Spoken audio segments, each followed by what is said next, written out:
create a skirt or dress as explored in a previous topic. It helps to also have a character mesh with a collision modifier. Extrude an edge loop and scale it up. Add an edge loop, select the loop of faces, and delete only faces.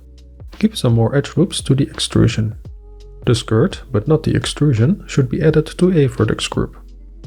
Add a cloth modifier to the skirt and pin the vertex group. Enable self-collision for more realism. Play the simulation to see if it looks good. If you don't like the result, I recommend scaling everything up, as well as trying different cloth presets.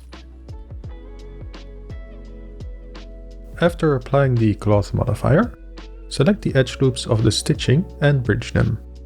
Then you can smooth the transition in sculpt mode with the smooth brush.